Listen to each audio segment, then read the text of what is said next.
What is up, everyone? Welcome in to episode 55 of the Nuclear Golf Podcast. I am once again not John, not co-owner of Nuclear or TW Legion. I am the scrub, sub, fill-in, backup host, one of the ambassadors here. My name is Hutch. I'm here tonight with a regular cast of Joey and Ryan, and Tim is here sometimes.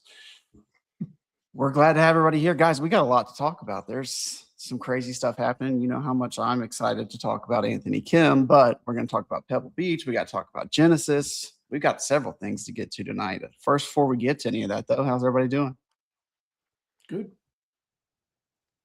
I could be better. A little under the weather, but we'll get through this. Waiting for Ryan to chip in.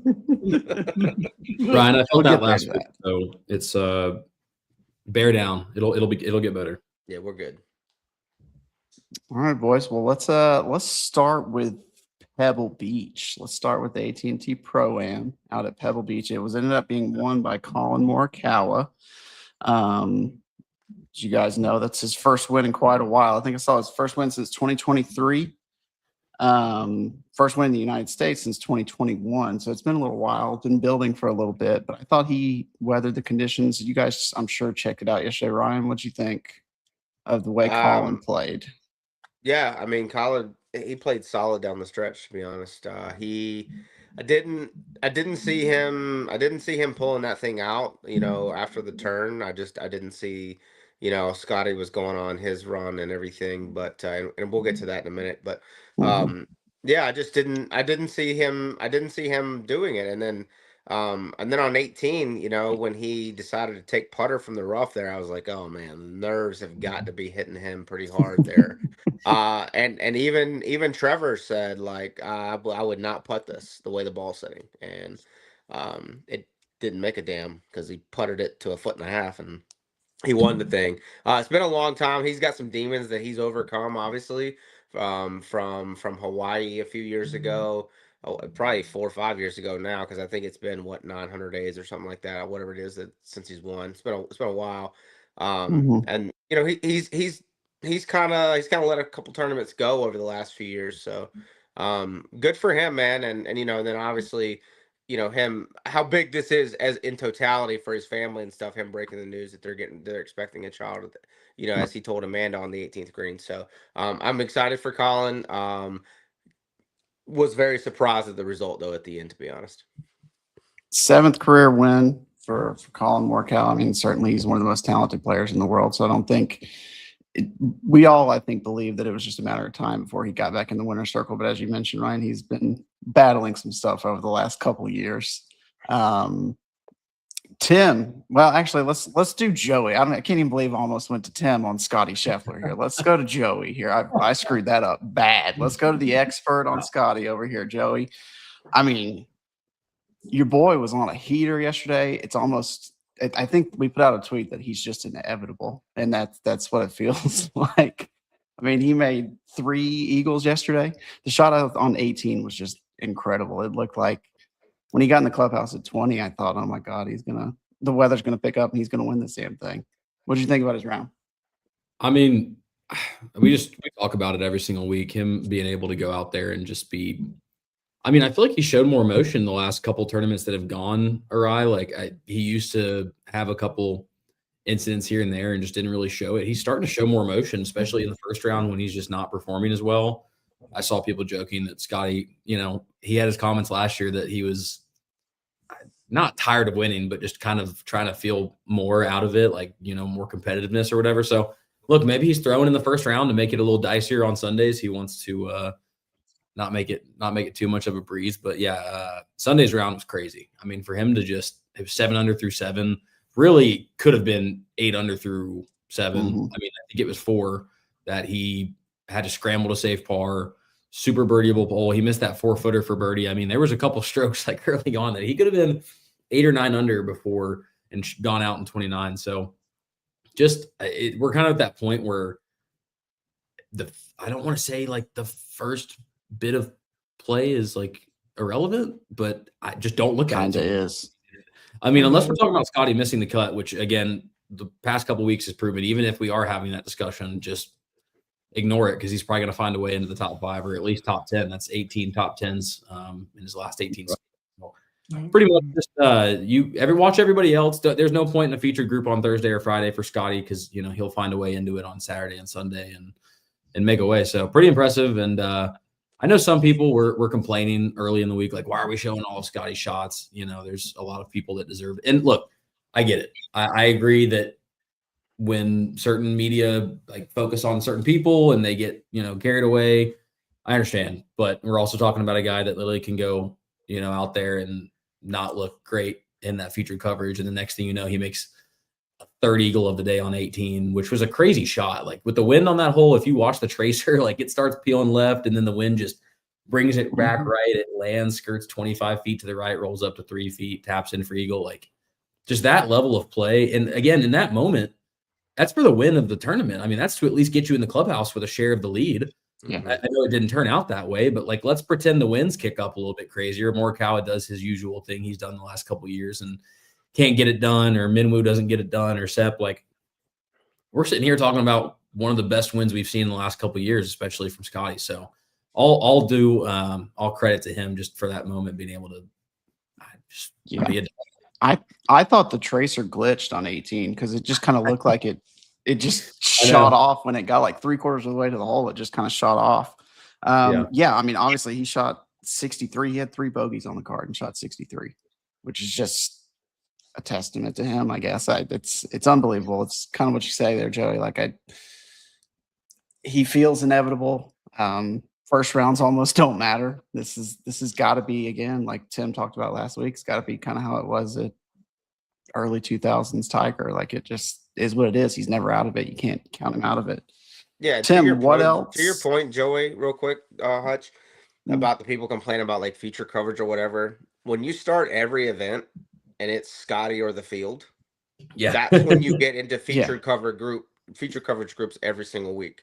Yeah. I mean, what he did was he was like legitimately, like, had he not made a call, like he missed the putt on 4, right? And they would have been 3-3-3-3, right?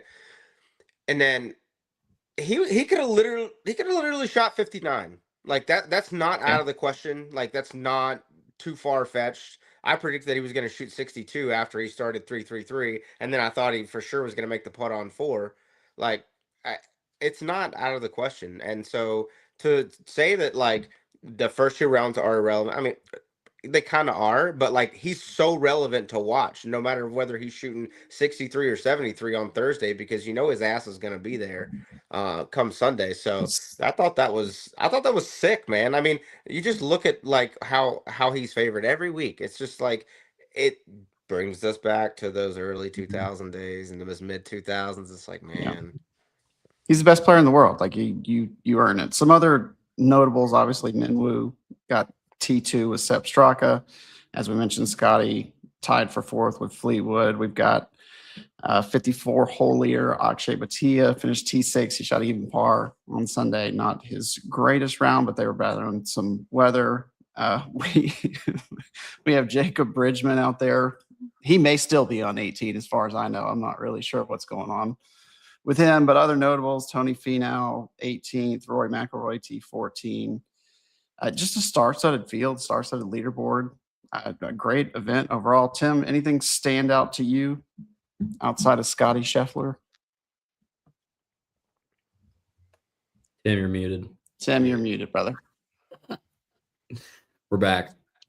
We are so I did want bad. to say, like, there's a couple consistent, like, I guess Bridgman's been up there. Jake Knapp's been consistent every week. Hideki, like, there's some guys that the last, I mean, I know we're kind of hitting that West Coast streak, and it's similar play, similar tournament. So, I mean, I don't know how much that pans out, but like Jake Knapp, for example, dude, he's just a couple. I mean, him on 18, like he's a couple swings away from the rest of the tournament from being a winner, and I feel like they're not talking about it enough. I mean, same with like Ryo Hatsasuni. I think I'm saying that right. Like he's been in contention, up through moving day and everything the last couple tournaments. I mean, I feel like since the last couple of years, this is the most consistent group of like top 20 people that I've seen kind of move up. So same with Goddard. Like, I mean, him already having 2 wins on the season, like these are the kind of people that just consistently are kind of floating around at the top that like you pick a name out of the hat. If Scotty's not getting it done that week, they're next man up. Like it's not just like a race.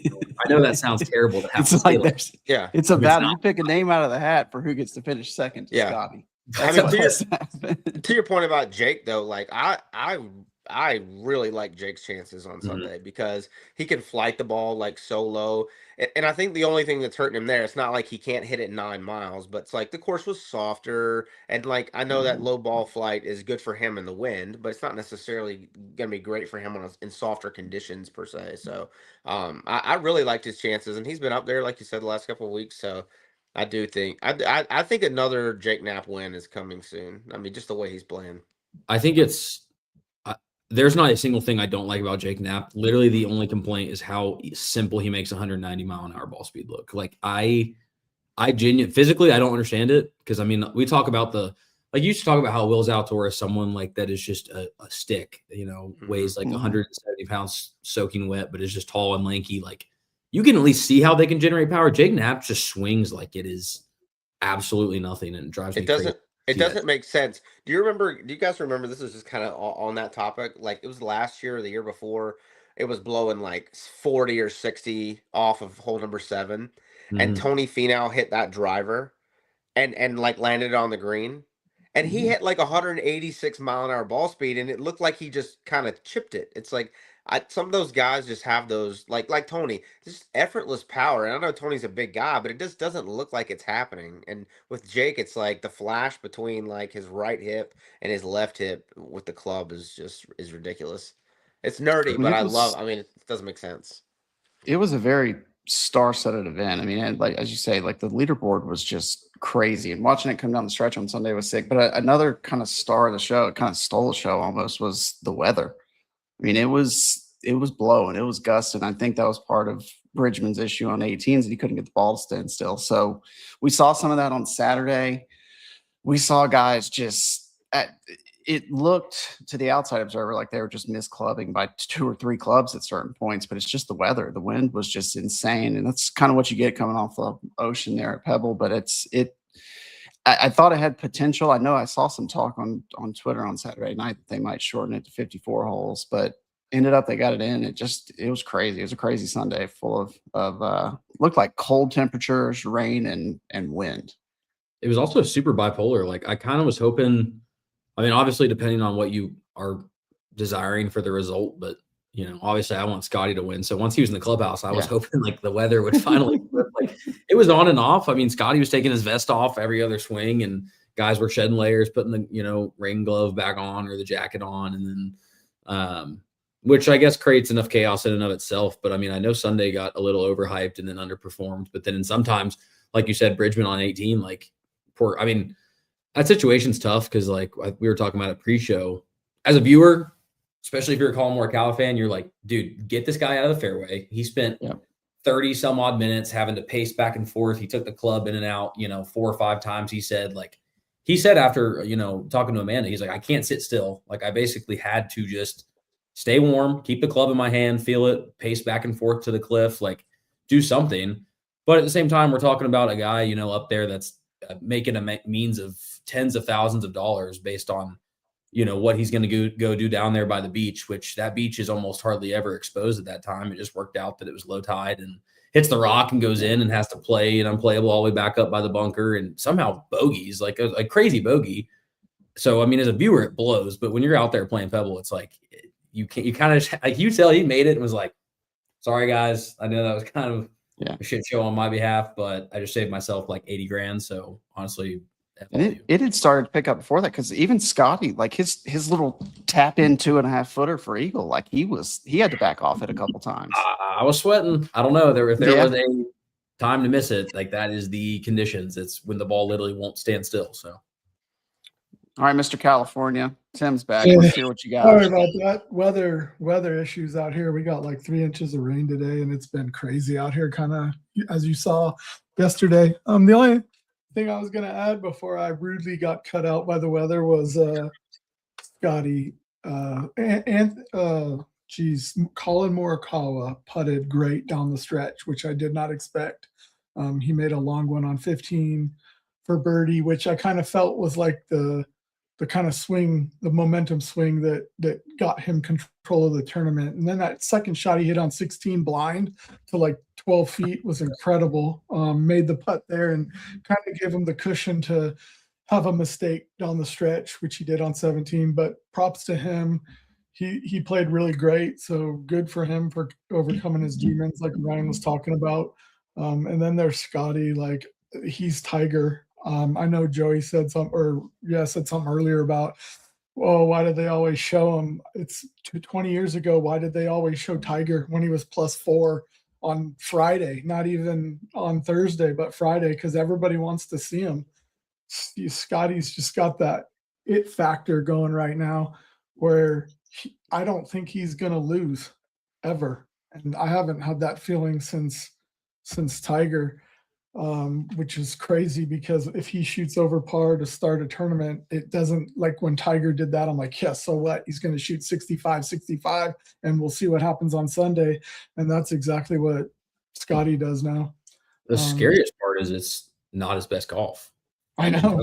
In terms of stroke gained, like there's a lot of areas around the green, especially where he's not, compared to last year and the year before, like he has a lot of room to be better. So it's almost like this weird little situation where if a certain area of his game, is down, he seems to be making up for it right now. So if we get towards major season and he's got everything figured out, we're in for another, I don't know, 7-8 win season. It's possible. I don't want to, And then the only We'll see how many events Tiger plays. I don't know if you guys talked about it when I was off air, but Sam Burns hitting an iron on 18, done. Stop. Just stop. Relegate yourself. That's awful. You're down by 2. You need an eagle to tie, and you hit an iron. And I just thought, I was so surprised. I didn't even know what to say. And I was like, I know he's getting shredded, but that was bad. I thought that was awful.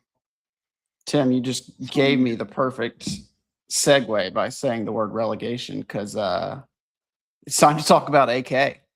AK is back. He was relegated from Live last year. So let me just recap for all you non-Live fans out there, since I'm the Live guy. AK was relegated from Live last year, and he ended up coming back and earning his way back in through the promotions event about a little over a month ago in Florida. Last week had his best Live finish, like T22 in Riyadh, and then they get to Adelaide this week, and magic happened. That's really the only way I can describe it. He was kind of supposed to be like the window dressing, like a Sunday showdown between Bryson and John Rahm, which is Liv's 2 biggest stars, which two of probably the 5 best golfers in the world, I would say. Supposed to be big showdown between those guys. They're both 5 clear, tied for the lead, 5 clear of AK, and then AK magic happened. He just stole the show. He shot 63 on Sunday, like bogey free. Like it was. I stayed up and watched it. It was incredible. I'll get into kind of how I feel about it here in a minute. Is there any thoughts you guys had on it? I know Tim watched it with me. I watched it. I thought it was awesome because it brought me back to when he made 11 birdies at the Masters with all the fist pumps. I mean, those are what made him electric when he was, in his early 20s. The amount of the run he could make and the amount of birdies he would make in a row. Just, it seemed like if he hit the green Saturday night, it was going in. Like it didn't matter if he was on the front edge or the back edge. He was gonna, and everything was center cut. He was so dialed. It was cool to see. I enjoyed watching that. That was pretty awesome. I unfortunately was under the weather, as you can hear, so I did not get to see it in the middle of the night. But I did watch a ton of highlights, and those fist pumps were amazing. And I mean, if you just look at the run of birdies he had, I mean, that's what this guy has been struggling to overcome, for years now, right? Like to get back to this point to where he feels like he can win, and he said over and over and over again, "I know I'm going to win." It's just a matter of time. So he's made it, he's made it back to, you might not call it the pinnacle, but if you looked at his in his prism, it's kind of the pinnacle because of all the things that he's overcome with his recovery and everything off the course. So I was super excited that I got to see the highlights. I wish I had got to seen it live. But the way that he played and against two Goliaths of the sport, especially in his league, like that's that's kind of just the icing on top. To be honest, it's like I'm back and I beat these two guys' asses. Like that's kind of like that's pretty amazing for his story. And I mean we can go on and on about what this means for him, but I'm just super happy for him as a person to from where he was to where he is now. It's just such like I mean, we followed along really episode by episode, or at least every other couple of weeks, kind of chunking along the story. I mean, it's really just storybook shit. I mean, the way everything's played out, even just fully outside of golf, him being able to return to golf on live is a story in and of itself. Him dealing with getting back into golf and then being relegated. Like we've kind of been able to dissect and talk about these little different points. And, we're talking about, man, if he's just able to go earn it and get his spot back on live, I think if he gets a second chance at this thing, like that's a win in and of itself. Like his ability to go do that, earn his spot back, end up in a final round with the two biggest players in the league and go and win it. Like that is, I mean, it's one of those things where, the cliche is it'd be too corny of a golf movie if you made it, because it's just like, oh man, I know exactly how this story ends. I mean, but to do that in real life is just crazy. And it goes to prove, and not making a point with live here at all, but it's one of those situations that, in my opinion, how this all played out is people invest in stories and not names. Like I fully agree that Rahm and Bryson would have been an absolute showdown, and it's a great way to promote live and would have been super entertaining to watch. But I don't know necessarily I would have tuned in the way I did Saturday night. I mean, it's not the easiest thing with the schedule if you've got other stuff going on, but like you're starting to see tweets about, oh man, like he's on this run. You see this starting to shape up, and then you see the fist pump, and I'm like, I don't care what I'm doing right now. I'm gonna sit my ass down and turn the TV on. I don't think I would have done that for Bryson versus Rahm, even if it was super dicey. Like I had shit going on Saturday night, but I mean, watching AK do that. So it's in terms of live. I know we've talked a bunch about how PGA seems to be getting win after win, especially with Brooks and the Patrick Reed news. Like talk about a big W for live is showing out in Adelaide, and the crowds, like that's a whole different story. I mean, you couldn't really drawn it up any better for them to be able to have, storybook material out of here to run with. So I really enjoyed it. It's the first live event final round that I've tuned into for some time, and that's not intentional, but I think it just speaks to the people that are watching, online.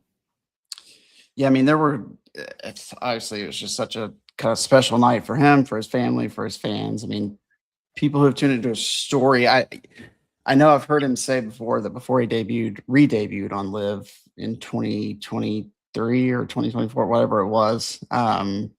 They'd been like 3 months before he debuted that he picked up a club again for the first time in 12 years or whatever. So it's kind of crazy looking back that you couldn't really expect him to ever contend early. Honestly, even going into Sunday or Saturday night, whatever it was, like he's 5 back. I just thought it was going to be a cool story. I was watching just because it was live and it was something to watch, and it was Adelaide and the crowds are wild and it's a big event out there. I just thought it was going to be cool having him be the third guy in the group for a Bryson and Rahm showdown, and then ended up he just stole the show. I mean, he was just like you say, every single putt was going in, like center cut. He's always kind of been a guy that can get hot and go on these stretches, and he just happened to catch fire at the right time. I mean, we're talking about, like you said, Tim, a guy that's got the record for the most birdies in a round at Augusta. It's 11, right? That's how many you've got? 11. So yeah, I mean, it was crazy. He had a lot of quotes. I mean, I think the coolest part was as soon as the putt dropped, like his daughter running into his arms. Like it was just a crazy thing. Scenes coming down 18 fairway with the crowd kind of being released behind him. It just was reminiscent of an Open Championship or like Tiger at East Lake. Like I was telling Ryan, I can't even, just in sports in general, I can't recall something that felt as unbelievable as that. And I've seen it compared to like Tiger Eastlake or Tiger at the Masters, but we had seen that whole year. We had seen that he had been contending the whole year leading up to Eastlake.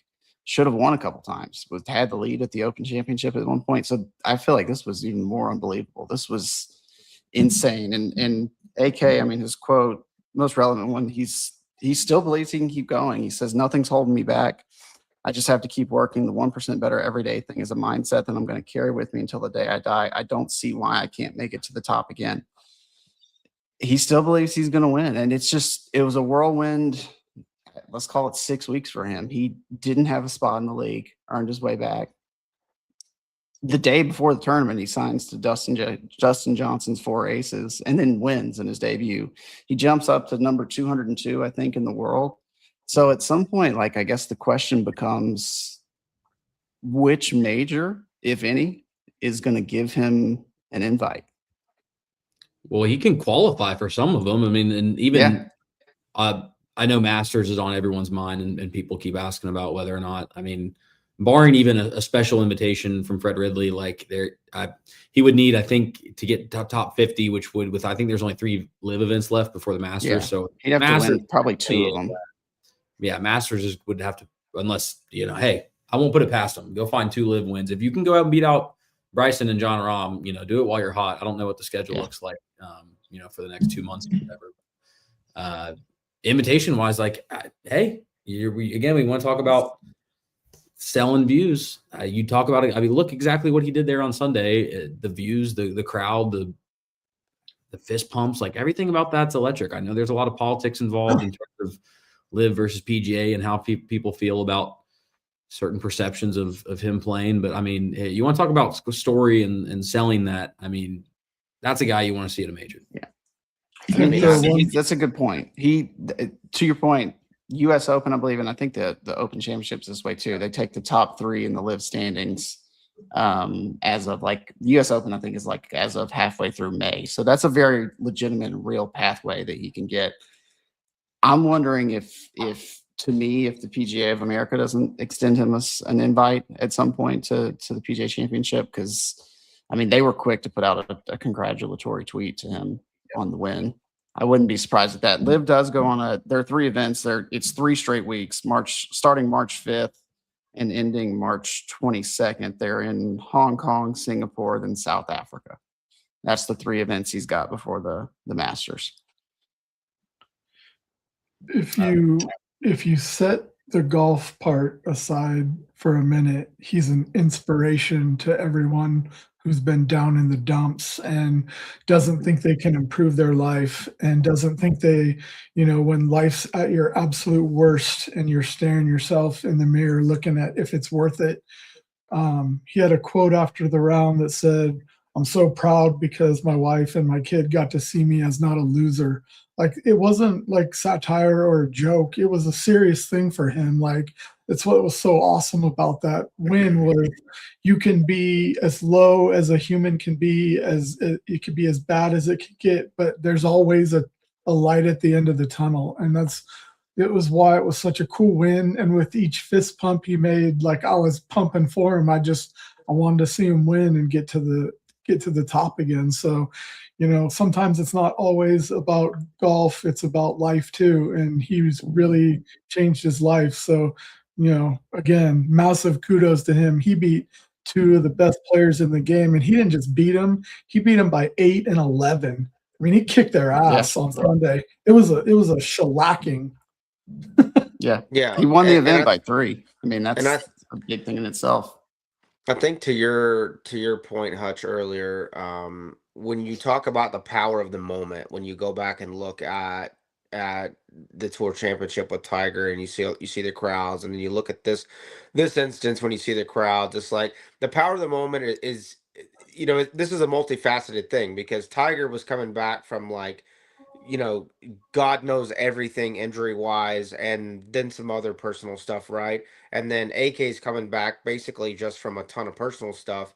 And, while Tiger's moment is going to reach higher and it's going to resonate maybe more with us or a lot of us as super Tiger fans, what this does is reach a ton of different people who are struggling with day-to-day shit, that they can't deal with, and everybody knows somebody who's addicted to something or has got some mental health issues, right? Like we all know people like that in our lives, right? So it's super impactful. The one thing I will say is, like, if this didn't happen in the middle of the night in the United States, this would be even bigger than it already is. Yeah. And I know that we have a lot of golf fans around the world, but, like, for example, somebody on the East Coast, or Tim on the West Coast has a little bit of advantage, but somebody on the East Coast doesn't have it in the middle of the night. It's like, if you're not pumped up and ready for that and tuned in to live already, you might have missed some of this story, right? Yeah. So it doesn't take away from the impact and the power of the moment, but I wish that it had happened, like, in, where most of the golf fans reside that are watching Yeah. live. So again, a huge moment for AK. Totally different reasons to why the crowds are behind those guys. But everybody loves a good story, right? Like, and it was a great story. I did want to pose a question to everybody. I mean, I got my own opinion about it. Everyone online seems to have a good opinion about it. And I guess it's CBS broadcasts not mentioning, I guess, what had gone down with AK. And, like, I guess people have different angles on it, seemingly drawing a lot of criticism that Jim Nance didn't, mention about it on the main broadcast. I don't know what you guys think about it. I mean, The only thing that did happen is Colton Oast gave him a very quick shout out. almost too, and, like, you could tell he wanted to mention it. I think it was like a comeback putt, and he was like, "Speaking of comebacks, Anthony Kim, great win last night." And then, like, it's almost like he wasn't supposed to say it, and then he had to just, like, put it in. It's like quick. That. Hey, this is my second or third week on the job. Like, I don't have enough leeway yet to just start doing whatever the hell I want. But to be fair, though, if you were on X on Sunday morning, Colt had some back and forth with some guys defending his relationship with AK. So I think that's why he slipped that in there. To be honest, just to prove that he was not bullshitting.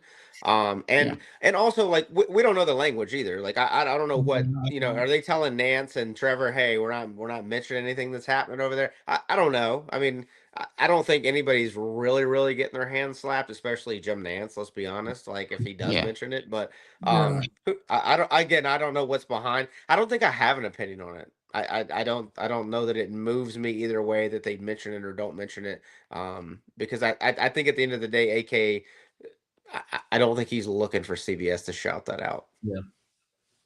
I think he's satisfied with what happened. Like, it's his redemption story. Like, you guys mentioned, this is just it's almost bigger than golf, right? Like, it's just a comeback story, just in general, of him, debating for the better part of 2 decades whether it was even worth being alive, and God knows the depths he went to. We haven't really gotten a full in-depth story on that yet. I know he's got a documentary coming, and I'm sure this win is just going to help push that along. There's gonna be a lot more interest in that, but it's a great comeback story just in general. He's got his daughter there. His family travels the world with him while he's playing in these events. And at this point, you can't say what you could say the last couple of years, which was he was just handed a pass into the league. He earned his way into this one. And then he went out and stared down 2 of the best players in the world and beat the shit out of them on Sunday, is what happened. I mean, 8-11, is that what you said he beat him by? Like, he won the event by 3. He won the event by 3. He took it in a runaway, which was, I kind of was coming down the stretch. I was kind of getting nervous. Like, okay, at what point do the nerves come into play for him? Because he hasn't done this in 12 years, 15 years. Like, how long has it been since he's felt these nerves, right? I thought that was coming, but he stayed steady. I mean, he started with birdie on 12, 13, 14, 15, and the fist pumps just got bigger and bigger and bigger and bigger. And it almost kind of, like, to steal a phrase from what we said earlier about Scotty, like, especially those last couple putts, it just felt inevitable. Like, I don't see a reason why this is not going to go in, because everything else is going in right now. And he was just feeding off the crowd. I get what you're saying, Ryan, that, like, less people saw it because it was in Adelaide and the time difference and all that stuff. But at the same time, I almost feel like, as far as the live schedule goes, there probably couldn't have been a better place in person to be than Adelaide, because that's their best crowd of the year. And I agree with that. they fully adopted him. Watching that broadcast, they fully adopted him. They were cheering for him louder than they were cheering for the Aussies who won the team event. Like it was incredible. So I think that's the perfect place for him to win as far as in person goes. I get what you're saying about seeing it, but that's the beauty of social media now is that no real golf fan missed it at all. Yeah, Like you may not have watched it, but you couldn't avoid the highlights the next day.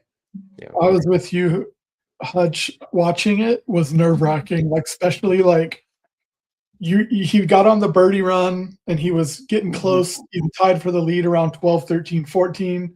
And you're watching each shot from the fairway and he's discussing it with his caddy, and you're like, okay, is this where he misses a shot?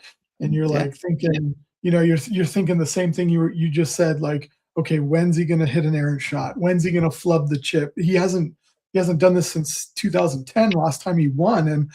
But then it literally, like between 13 and 14, I forget, 15, the way he was talking to his caddy, he was so confident in what he was doing that by the time we got to 14 or 15, I literally switched and wasn't nervous anymore and was like, dude, he's going to birdie 15. He's going to birdie 16, 17, 18. The way he was just carrying himself was total confidence. It was incredible to see because he hasn't done this in 16 years and let alone golf the last 3 or 4 years. So what he did was just so incredible. Like it really is, if you think about it. Just watching it was awesome. He's cool. Among the very first to get world rankings points on Live. I mean, it's just and jumping up to 200th in the world is insane. I'm curious to see if he doesn't start to pick up now that he's getting higher up in the world rankings, if he's not eligible for some more like DP World Tour events. Maybe he plays some of those a little more on his schedule. I know he'd been playing the Asian Tour a little bit leading into this. I'm curious to see where he goes from here. He doesn't seem to show any signs of being satisfied or happy or slowing down or anything like that. I think he's in for the long haul, and I hope he gets into the majors. I hope he plays well at the majors. He's a great story. Yeah. And one last observation from me based off, again, I didn't get to watch it live, but I watched a ton of the highlights and stuff. And it's just very visually apparent that like there has been a huge load taken off of his shoulders. Like you can see it on his face. Like he just appeared to be genuinely happier. Not that he wasn't happy or wasn't, satisfied with the fact that he had made it this far in his comeback, and not that he wasn't grateful for it, but you could just really see in his face that it was pure joy that he was feeling, and that he was able to experience that with his wife and daughter. So I just thought it was pretty, the whole story. I mean, you could take this story and you could put it somewhere else in sports, and it all relates, right? Like it's I'm so happy to see him, and when I get, and then obviously your algorithm gets changed, right? And then you get to go see the old videos of him and Tiger, and they're in their Nike, and Tiger's got the victory red on the side, and they're talking shit, and he's like, I don't know how far I hit my sand wedge. Sometimes I hit it 100, sometimes I hit it 128. Tiger hits his 118 every time. It's just like that's the AK that I love. Like I love those videos and just going back and like watching that stuff because he was just a kid. He was a kid that got derailed, right? Like. And it's just so satisfying to see him back. Any other thoughts on Liv before we come back to the PGA Tour? That's what 72 holes is. Overall, I think it was a huge momentum swing. I think they really needed that right now. Yeah, it was a great event. I couldn't have been more excited about it, and I'm happy to AK just an inspirational story just all the way around for everybody. So. As you mentioned, Ryan, everybody knows somebody who's been touched by some form of addiction or mental health issues. So he's just a huge inspiration for people. All right, guys, it is Genesis week, the week that we typically look forward to for hoping that Tiger will play Riv, even though he never plays well at Riv and it's always cold at Riv. But these days, the last couple of years, we just look forward to the Tiger press conference leading into the week at Riv. So tomorrow he's going to play or he's going to have his press conference at 1:30 Eastern, I think 10:30 local. Is that local for y'all, Tim? 10:30? Yep. Okay. 10:30. And then this week, I mean, a stacked field, Genesis Invitational. It's a Tigers event, right? So that you got all the stars coming out. It's in LA. Everybody loves this. Obviously, your overwhelming favorites are Scotty and Rory. Well, when I say overwhelming favorite, I mean Scotty. Then a good tier below that is Rory. Then everybody else.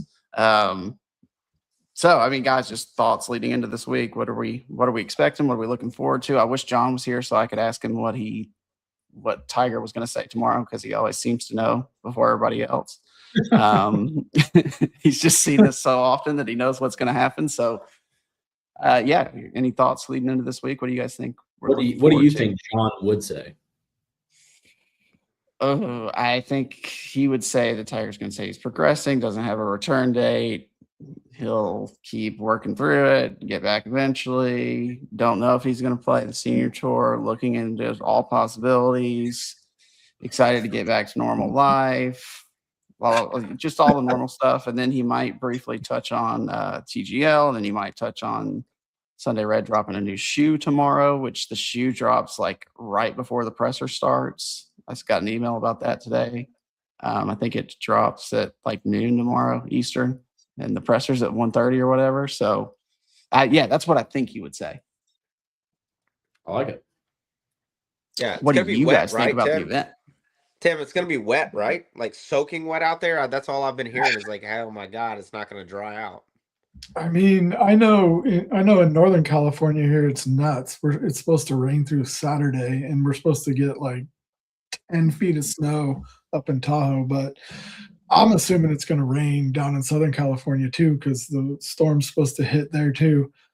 It's going to be wet and cold, and I'm picking. I mean, I think Scotty's going to play. He's going to do what he always does. He'll probably shoot 73 the first round, and then 3 straight 65s. Oh, it's almost like autopilot right now. It's really, really, really hard. Even with all these other guys playing so well, to pick somebody else. It's getting to that point. I mean, I'll say if it's going to be super wet, like I was watching some videos today and it was pouring down when the guys arrived, and I saw one tweet that said the only person on the range was Jordan Spieth today, which I thought, okay, that's interesting. But as far if it is going to be wet and damp like that and the ball's not going to run, last time Tiger played there, that was the thing, is he had remember he played with Rory, and Rory went and changed his driver because Tiger was out driving him because he was hitting these like piss missiles. And but if it's going to be wet, I mean, that favors a guy like Rory specifically this week, because he hits it so high and so far. If you go back to his win at Congressional 100 years ago, right? Like that, it was soaking wet, it was pouring down rain. So yeah. I do think it's gonna favor a high long ball hitter this week. Unless they have some kind of drainage capabilities that I'm not aware of. But basically, what I've seen is it's supposed to be pretty damp there. Real quick. It's supposed to rain, heavy rains Tuesday, Wednesday, rain Thursday, sunny Friday, overcast Saturday and Sunday, all in the low 60s. Saturday and Sunday, low 60s to mid 60s. Thursday, Friday, mid 50s. And Thursday, rain in mid 50s will probably be the most difficult day. So there's your weather forecast. I think it's the amount of rain, isn't it? The accumulation, it's be like heavy rain, right? Yeah. I think that's what's gonna be tough. Yeah. That's why I'm glad Tiger's not playing. Yeah, exactly. Yeah. Cold, wet, no Tiger. I don't want Tiger playing cold, wet golf courses. Honestly, how many is he going to win by, Joey? Yeah, that's what we need to know. I don't know, dude. Scotty's a heavy favorite. I get that. It's any tournament. I don't care the conditions. I don't care whatever storyline you've got going into it. Scotty's going to be a heavily favorite. But for some reason, like his scrambling lately has seemed to get him out of a lot of pinches. And with the conditions, I just don't really know that that's going to be as doable. Like I think it's going to need to be consistent all the way through. I think a player this week that maybe doesn't have as big of moments as Scotty in recovery shots or, following up a bogey with 3 birdies in a row is someone that's going to play more consistent. So I immediately go to like a Tommy Fleetwood, who just knows how to play in the cold, wet conditions, kind of just shoots 6 under 4 rounds in a row and ends up in contention on Sunday. Like not going to be too hot, not too high, not too low, like right in the middle, and just kind of phase his way through playing. Same with like a Ben Griffin. I know he's kind of been off to a quiet start this season after a crazy year last year. So for some reason, kind of guys like those, obviously, again, Scotty's just a biasedly heavy favorite, and I'll probably, go with him in terms of who I would predict to win. But yeah, I don't know. Again, also Sam Burns. I know he played poorly last week. Iron's not going to do it off the tee out here a lot unless he's really playing it safe. But I don't know. There was some play this week I saw out of Sam Burns that I think would fit a wet and cold Genesis. So I don't know. A couple of those names would surprise me if they pop into contention on Sunday, or at least there are just it's again just back-to-back weeks just with huge names in the field. I mean, you got, obviously we talked about Scotty, Tiger. Yeah, they're kind of interchangeable at this point. Scotty and Rory, Tommy Fleetwood, Xander, Hideki, Morikawa's in the field after winning. Kim Young, Siwoo Kim, Jake Knapp, Hovland, Chris Gotterup, Sam Burns, Ludwig Oberg. It's just a stacked field. I mean, you go down the list of everybody who's in it. It is just absolutely stacked. Stars show out for this event every year, especially since Tiger's kind of gotten involved with it. I don't know if they feel like they have to because it's Tiger. I have no idea, but it's a big thing. I did want to point out, I know about a month ago, maybe it was a little more than a month ago, I remember we talked briefly about Rory making the switch to cavity back irons. I did see that he has switched back to blades, which when I read it, I thought was hilarious because I remember everybody talking about, oh, see, even the pros don't even need to play blades, and he's back within a month. So they're still better than us. We don't need blades. They do. There's a couple caveats to that. There's a lot of guys on tour that do play cavity backs, and I think he was hitting it well, but he said that basically he just saw his ball hanging out a little bit more to the right with the cavity back. It just wasn't coming back because Rory, I mean, he can hit every shot, but his natural shot's like that little tight draw with the irons. Mhm. So I think that's what he saw with that. So I mean, you look at a guy like Victor Hovland. Like Victor Hovland looks like he plays with an iron that I wouldn't play with. And I'm not even saying that's not even a slight. It's like, man, that thing is huge. His 8-iron looks like a shovel. It's like, man, that is a massive. So I do think there is a lot of guys that play with it, but I don't He's know. also out there with pool floaties on his arms. It's I'm true. sure you saw Yeah. that. He's had a lot of issues. Speaking of another guy, totally off topic but on topic, who's playing blades? Go back to your boy AK playing the P7 T-dubs. How about that? So does Scotty. Like, There's a so theme is here Scotty. amongst the greats. Something. Tiger, something Scotty, here. Anthony Kim all play the same irons. How about that? True. Very true. Very true. All right, let's do a quick prediction on who's gonna win, or alternatively, just how many shots Scotty's going to win by. You guys can make the pick. Ryan, who do you think is gonna win? And if you pick Scotty, you have to pick how many by. No, you know what? I'm going with Rory. I'm going with Rory this week. I mean, especially if it's going to stay wet. I don't know. If it depends on how fast it dries out. I know Tim's forecast says it's going to dry out, so maybe my pick is wrong. But it's not like Rory played bad this week. What did Rory shoot Sunday? Didn't he shoot like 64 or 65? 65. Right? It was something close. like that. So I think he was 7 under. Yeah. I think he's fine. Yeah. I'm gonna go with Rory this week. I don't hate that. It's hard not to pick Scotty, but for some reason, I feel like there's some weak points in Scotty's game that unless he figures it out this week, I don't know if the conditions do stay up, that it'll be as easy for him to kind of dig himself out of that hole, especially with a Thursday start like he's been having lately. Like I think you get behind here this week and it's going to be a lot tougher. I mean, again, if anybody's going to do it, it's Scotty Scheffler, but give me Tommy, dude. Tommy's he's playing with that edge that just doesn't seem to want to go away. He's going to be there on Sunday and always kind of be in contention, have a huge day on Saturday. And I don't know. I got a good feeling, a good knack that he's able to get something done this week. 4.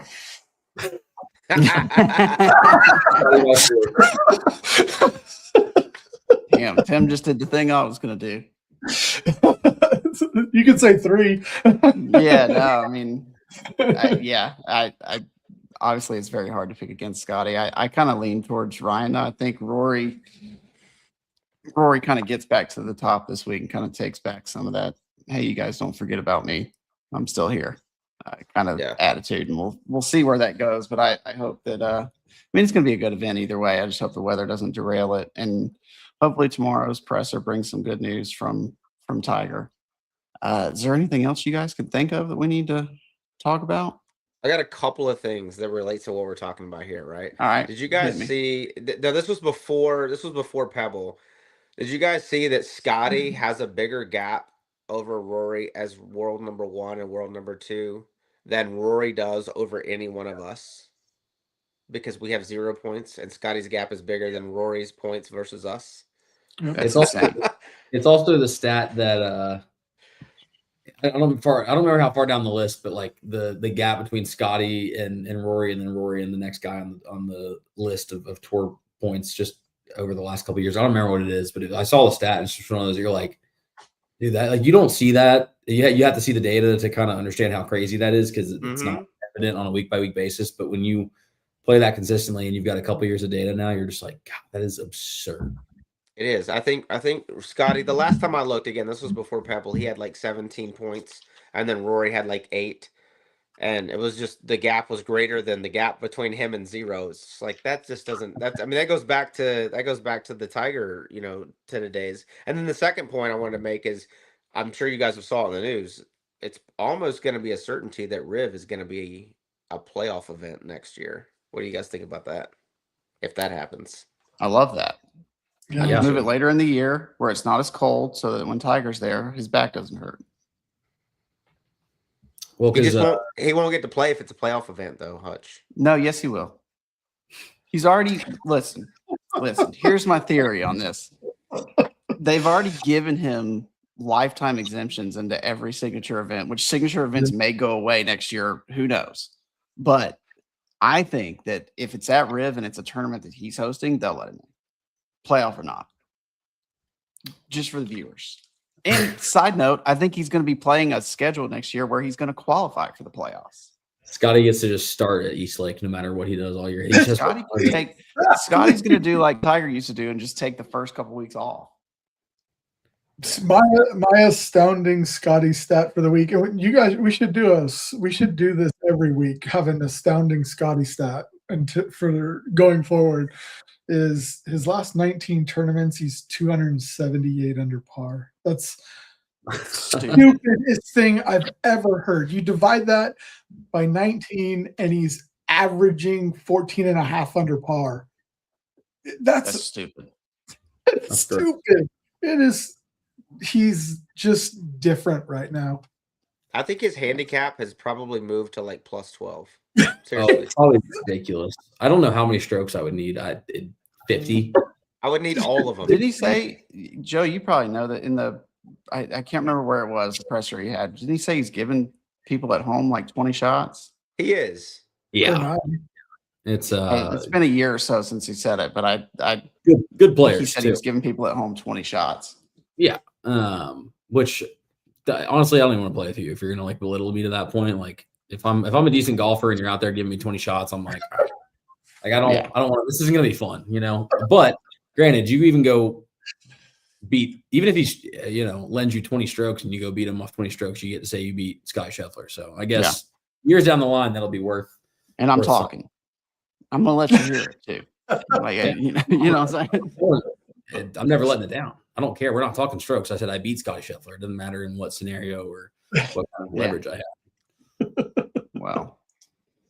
All right, boys. Well, we've had another good show, another great episode. We look forward to I'm sure you guys too do as well, but me speaking personally, I look very much forward to John coming back. Shout out, John. I miss you. Hope to see you next week. Thanks for joining. On behalf of all of us, seriously though, congratulations to Anthony Kim, Colin Morikawa, Anthony Kim on the win and the comeback, Colin Morikawa on the win and the kid. Just great news all the way around. We look forward to seeing you guys next week. As usual, you can see us live on X on Monday nights and YouTube eventually, and download us anywhere you get your podcasts, Apple Music, Spotify. Am I missing anywhere else, Joey? Amazon, Apple Podcasts, Spotify, anywhere you find podcasts. Post here, boys and girls. Just remember, this is not my job. I don't know what I'm doing most of the time. I'm just here to kind of steer the ship. It may be maybe a shit show sometimes, but here we are. Anyway, John, we look forward to seeing you next week. Until next time, peace out.